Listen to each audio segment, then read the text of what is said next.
एक बार एक नई दंपत्ति विवाह हुआ।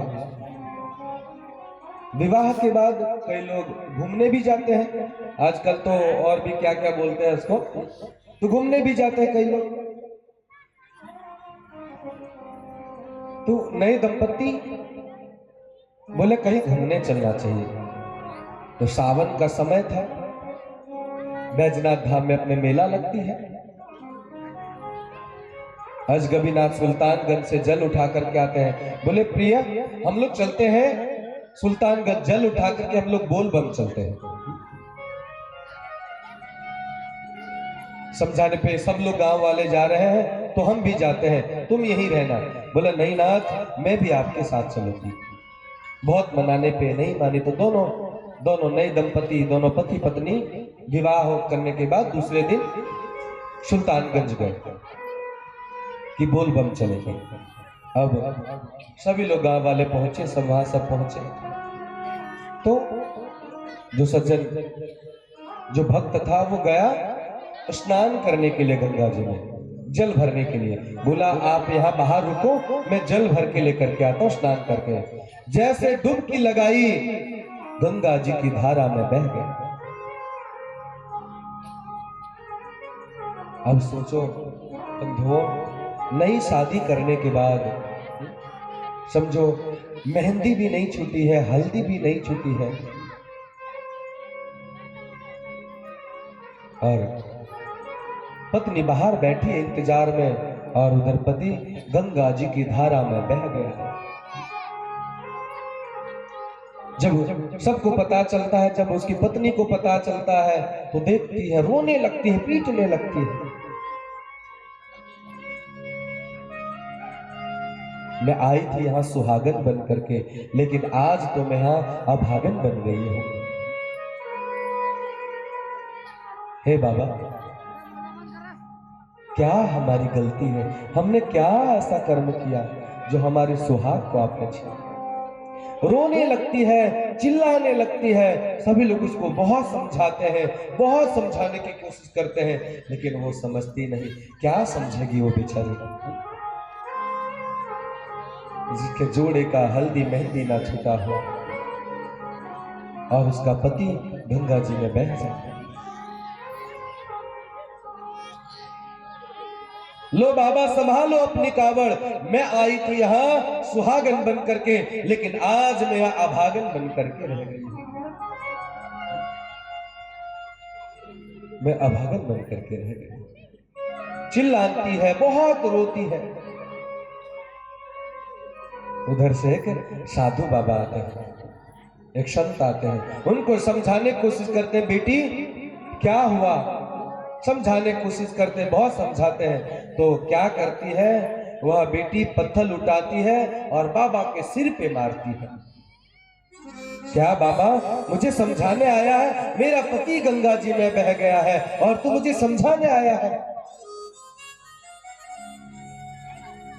बाबा वहां से निकल पड़ते हैं, खून की धार बह रही है। बाबा निकल पड़ते हैं वहां से। वह रोती है, चिल्लाती है, बहुत रोती है।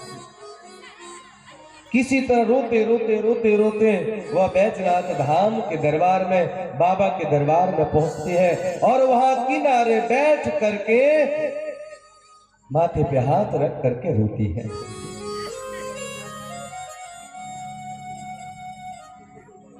बाबा भोलेनाथ बहुत दयालु है, बहुत दयालु है, बहुत कृपालु है। बाबा रो रही थी, समझिए उसके आंखों से आंसू तक सूख गई थी। इतना रोई, इतना रोई, इतना चिल्लाई, बेचारी बहुत रोती है, बहुत।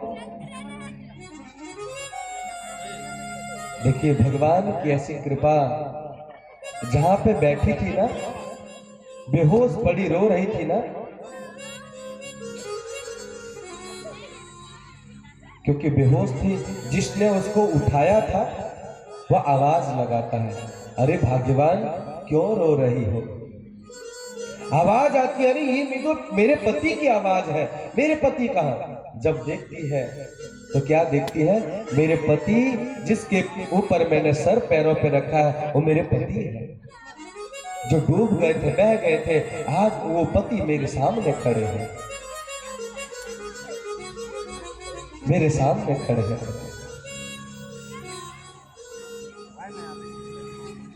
तब पूरी कहानी सुनाती है, क्या हुआ था, आप तो जल भरने गए थे।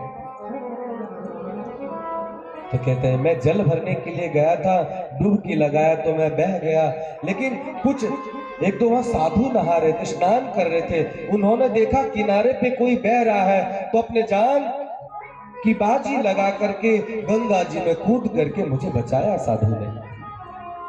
वहां के लोग कह रहे थे अरे वो तो बह रहा है, देखो देखो देखो, अपने प्राण को क्यों जोखिम में डाल रहे हो, अपने जान को क्यों जोखिम में डाल रहे हो।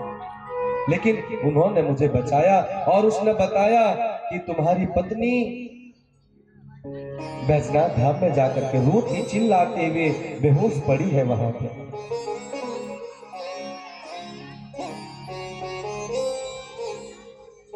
तो कहते हैं अच्छा अब चलो हम लोग बाबा को जल चढ़ाते हैं, हम लोग बाबा को जल चढ़ाते हैं।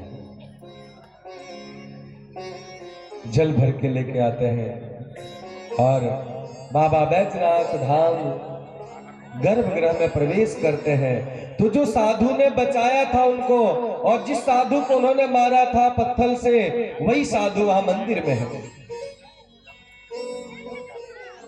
वही साधु मंदिर में है। वो इशारा करते उनके पति, सुनो देखो यही है जिन्होंने मुझे बचाया है। जब वो देखती है तो क्या देखती है, अरे वही साधु है, मैंने भी जिनको मारा था, रक्त की धार बह रही है, वही साधु यहाँ पे खड़े हैं। जब थोड़े ध्यान से देखते हैं ना तो क्या देखते हैं, रक्त की पतली सी धार बह रही है और उनकी जटाओं से गंगा मैया की अविरल निचल करती हुई धार बह रही है। वह साधु नहीं, वह स्वतः बाबा बैद्यनाथ महादेव। जटाओं में गंगा मैया की धार लटाओं से बह रही है। तब निवेदन करते हैं, भगवान से प्रार्थना करते हैं,